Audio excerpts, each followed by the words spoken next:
Deleted Station, August 30, 1972. Rob noted, Richard Bach, the author of Jonathan Livingston Seagull, left this morning after having been our guest since Monday, the 28th. He called Jane that Friday from his home, New York. He wanted some insights into his writing of Seagull. Richard attended ESP class last night and heard Seth summary. Jane also gave an excellent reading for him. They said, "Good evening." Now, first of all, I have some comments. Again, I am sorry you have to write this down rather than simply listening, because I am in a chatting mood, and I have goodies. Rob said, "Okay." They said, the meeting with your Seagull friend was significant for many reasons. Symbolically, 7 oversaw was important because the book showed Ruber the wedding of psychic ability and creative ability, emerging as fiction and art form, and his baby. The connection between the two was secretly made. The meeting with your Seagull friend, however, also helped cement this realization on his part. The acceptance from another writer, simply on that level alone, was important. But the meeting with someone who also shared psychic and writing ability was vital. Ruber realized that he had held back psychically. We have discussed this. The dream book manuscript again represented that dilemma.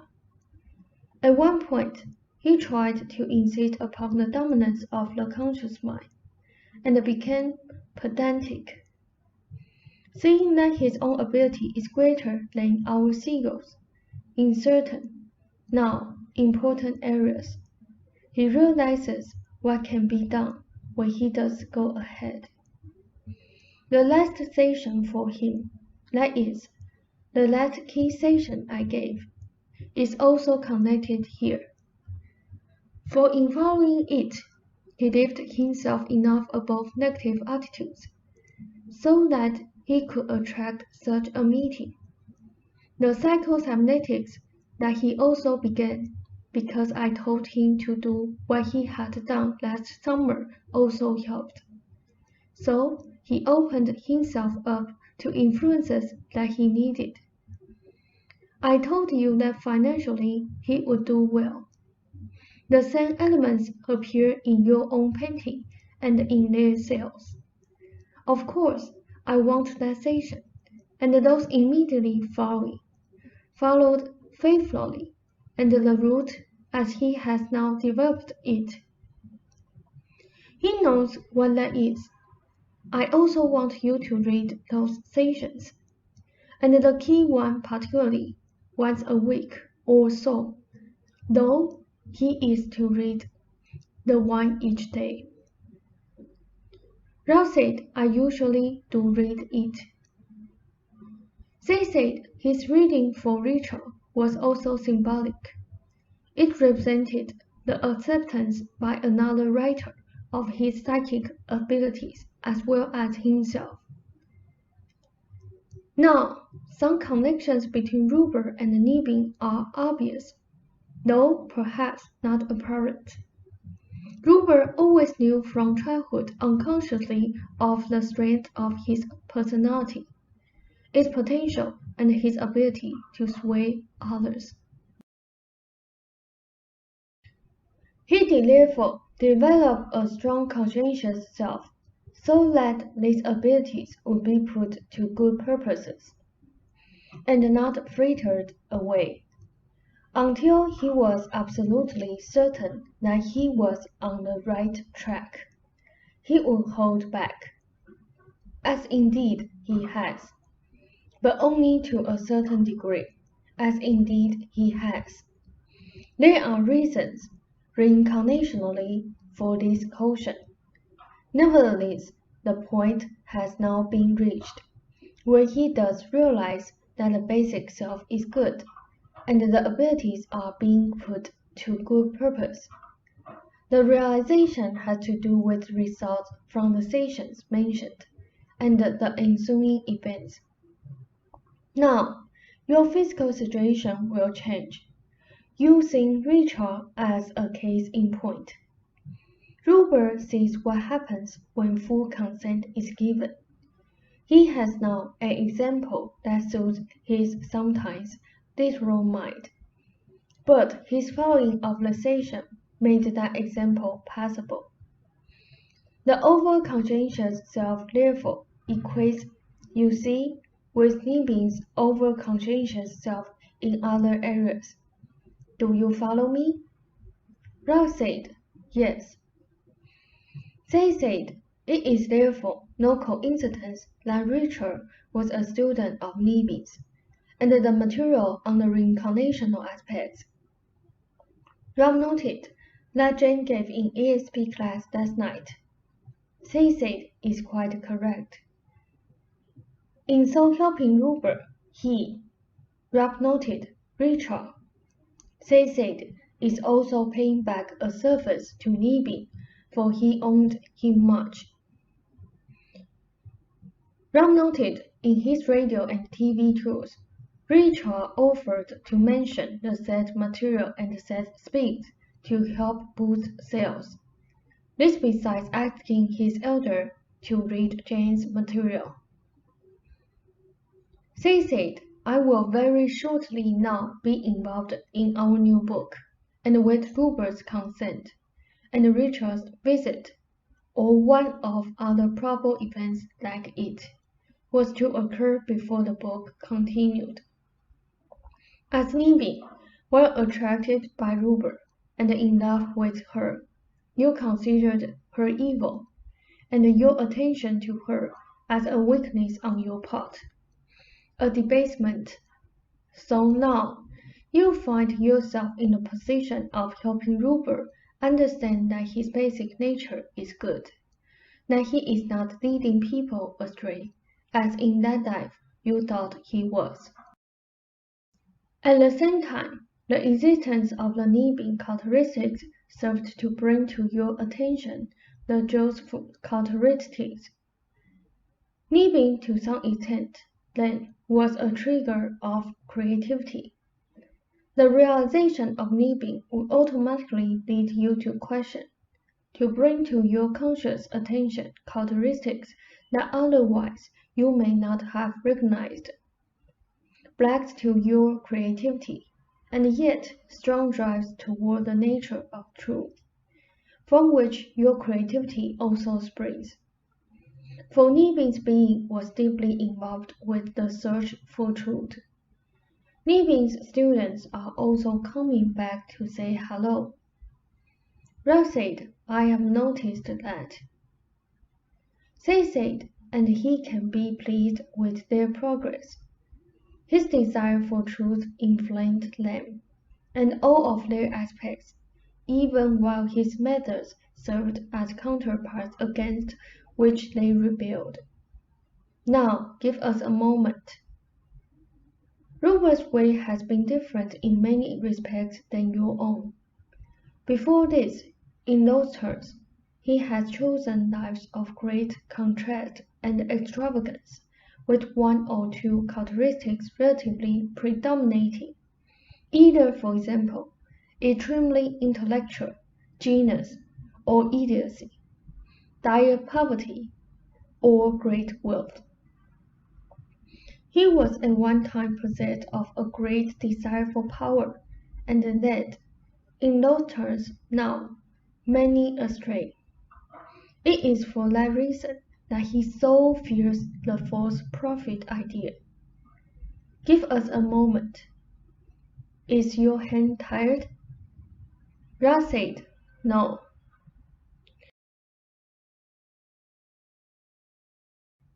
Ralph said, This was when he was a male in Turkey, as the country has been called, and you were his cohort. As in the dream he had, there were two Turkish lives, one after another. He was a great leader, driven by the desire for power and by a sense of purpose in the Ottoman Empire. He wanted to conquer and bring the world under Ottoman sway. He used the sword, another reason, incidentally, why he does not want to hurt anyone now, and the magic of words, and was involved in wars against Christendom. He knew Pete, who was then a dancer, a woman. The two of you were extremely close in male comradeship, far more intense than any known now in your time. In your terms, he was. In your terms, from this standpoint, he was a fanatic against the Christians for religious, political, and economic reasons. He feared Rome and hated it. It was no coincidence that Father Trainer used to read Dungeon of Atreia. Ron noted, in Catholic Church the young Jane attended. They said, for they knew each other at that time. Rupert demanded utmost obedience. He lived for the cause. Many were killed upon his word. His sense of energy was boundless, and he was convinced of his purpose. Toward the end of a long life, however, he began to doubt. Life was cheap. Give us a moment. But he took a nationalist glory in killing his enemies. Each death he saw as a triumph for the cause. I am not sure, here, if the word is total. You were with him, but because of personal loyalty to him, and the brothership of male with male was considered sacred. But you became appalled that he was leading his people into destruction. He died and came back as the next leader. This leader being the one that saw the final dissolution of the Ottoman Empire. He felt that he had led, in the second existence, a whole people astray, for a cause in which he had once completely believed and given entire allegiance. He determined then to keep this power to sway people in line, until, if ever, he was sure of his cause. He led armies, then, and to what end, he thought. It was in that life, also, that he knew Sue as the personality that sometimes has emerged between them. Now, take your break. Now, this is one of the reasons why he was so worried in this life about leading people astray from Christendom, for he did it before. In the first of those two lives, both of you to some extent tried to enforce your ideas of truth through force, physically. The use of great physical force, therefore, was used purposely. You were involved with your ideas of truth in an entirely different context, as was much of Europe at that time, and some of the world now. You were not that out of keeping with your times, then. The whole world, more or less, was experimenting with the use of brutal force as an accepted method of enforcing ideas. Anything else was the exception. There are other connections with this life, in which Rupert chose a woman for his mother who was helpless. Not only could he not attack her, but he was in a position where he must serve her. Now, the woman who was his mother this time had a connection with another leader. I am trying not to get distortions in here. You may have to check some of this later. I believe Charlemagne, and Ruber slew him in battle. After he was first crippled, the two were bitter adversaries. Ruber put himself in a position, therefore, where violence could not be used. The mother had been particularly given to the mutilation of prisoners, and hence chose the physical condition finally, not now as punishment, but to understand the experience and to develop abilities under those conditions. It was then, when Ruber found himself at all close to a position of any importance, that he came into difficulties, because people would begin listening to him again, and he had to be sure his message was a true one. The personality, however, till him, lived according to his lights, possessed a primitive love of nature, and did, now, inspire others with heroism under the conditions chosen in the second existence mentioned. He was again a leader, but had learned the two-toned nature of power, and allowed the Christians to win. In a way, he handed that burden over to them. They had to grapple with it, and for several centuries. Had they not, the history of the world as you know it would have been quite different.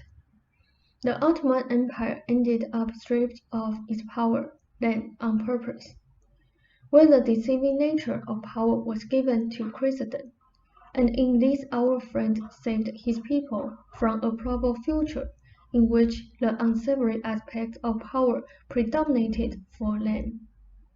He took the temptation away. I have a small point here, in that Hitler represented as a bleed through a probable reality, extremely interesting. He was a personality who literally should have been born back in those eras, and was not. In one respect, he was like a time projection, appearing out of place, a psychological warp brought into displacement by a phenomena that psychologically could be likened to a nature phenomena like a volcano. The energy from that time, the disturbance between Christendom and the East, generated such energy. Very simply put, now, that the physical tides could not contain it, and it erupted, in your terms, into the future. As an analogy, most events are this high. Rob noted, Jane held up her cigarette lighter. They said the events in the times of the Crusades, for example, were this high. Rob noted, Jane raised an arm over her head, full length.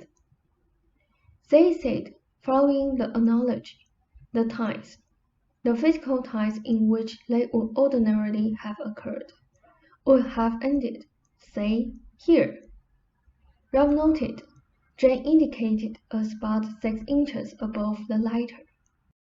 They said, but the energy was so great that it catapulted some of these events, displacing what you think of as time, so that they appeared, as Hitler did, where theoretically, now, they should not have. This kind of displacement can occur, but in practical terms, the terms by which you judge time. This is unusual. Hitler appeared therefore as a far more vicious character against your current world than he would have had those other times contained him. Yet his emergence was important, reminding the race of the perils into which it could indeed fall. In many respects, however, Hitler was not a complete personality in usual terms. Part of his vitality and what would have been his redeeming qualities were sunken in the past in which he did not exist. Now, man, despite all appearances, is always dealing with the nature of reality, and his historical periods are simply areas in which different methods and ways are tried. All, as he learns to manipulate and use the energy of which he and his world are composed. And all of these, therefore, these searches exist at once in greater terms. All of those involved in the Ottoman Empire had their reasons, therefore, till Ruber and the victims acquiesced to the basic assumptions of the time, as much as you and Ruber did. The energy released was fantastic. It also involved the opening of many channels through which sheer vitality was made accessible and served as an impetus against which man could judge his progress. There was an unabashed joy with the splendor of the body, and the sensuous delight that Ruber can now remind himself of, and that served to help regenerate and his portions of Christendom that were given to ideals of bodily denial. The Ottoman Empire's death, in its own way, regenerated Europe, and its energy gave birth to the civilization that you know. The death of the Ottoman Empire enriched Europe.